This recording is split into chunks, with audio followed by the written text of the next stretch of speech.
വികസനത്തിനായുള്ള പദ്ധതികൾ ആവിഷ്കരിക്കുമ്പോൾ ബാങ്കുകൾ ഓരോ ജില്ലയ്ക്കും തനതായ പദ്ധതികൾ ഒരുക്കണമെന്ന് ഇ.ടി. മുഹമ്മദ് ബഷീർ എം.പി. പറഞ്ഞു.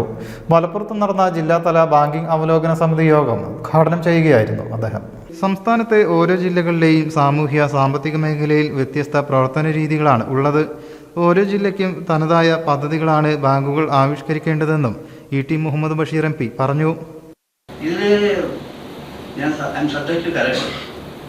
NGOസിനും സെൽഫ് ഹെൽപ്പ് ഗ്രൂപ്പിനും ഒരു പങ്കാളിത്തം വേണം. അതുകൊണ്ട് ഞാൻ ചോദിച്ചു മനസ്സിലാക്കിയായിരുന്നു. അപ്പോൾ സെൽഫ് ഹെൽപ്പ് ഗ്രൂപ്പിൻ്റെ ആളുകളിൽ നിന്ന് വന്നിട്ടുണ്ടെന്ന് പറഞ്ഞു.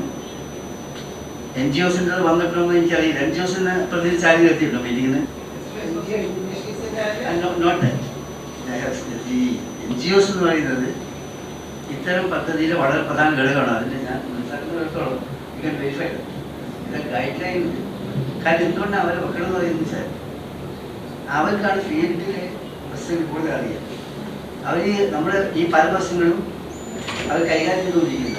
അപ്പോൾ കഴിഞ്ഞ വെരിഫൈ ഇല്ലെങ്കിൽ ഏത് മാനദണ്ഡം വെച്ചിട്ടാണോ NGOസിന് വെക്കേണ്ടത്?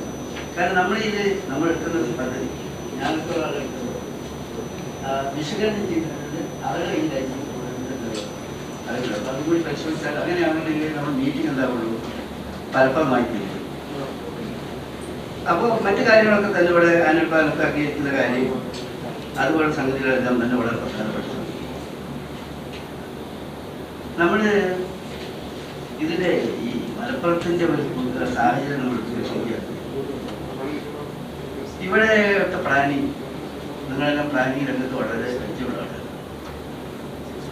ഇവിടുത്തെ പ്ലാനിങ് കുറിച്ച് നോക്കുന്ന സമയത്ത് ഇതിൻ്റെ ഭൂമിശാസ്ത്രപരമായിട്ടുള്ള അതിൻ്റെ വിസ്തീർണം നോക്കുകയാണെങ്കിൽ മലപ്പുറം പോപ്പുലേഷൻ വൈസ് അവസരം നമ്മളെന്നെയാണ്.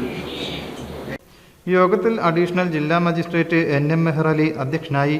Lead district officer M. Muthukumar, NABARD ജില്ലാ development manager Muhammad Riyas, Canara bank AGM Srividya, ജില്ലാ ലീഡ് ബാങ്ക് മാനേജർ M.A. ടിറ്റൻ തുടങ്ങിയവർ സംസാരിച്ചു. ജില്ലയിലെ ബാങ്കുകളിൽ ഈ സാമ്പത്തിക വർഷത്തിലെ ഒന്നാം പാദത്തിൽ 55,499 കോടിയുടെ നിക്ഷേപം ഉണ്ടായതായി ജില്ലാതല ബാങ്കിംഗ് അവലോകന സമിതി യോഗം വിലയിരുത്തി.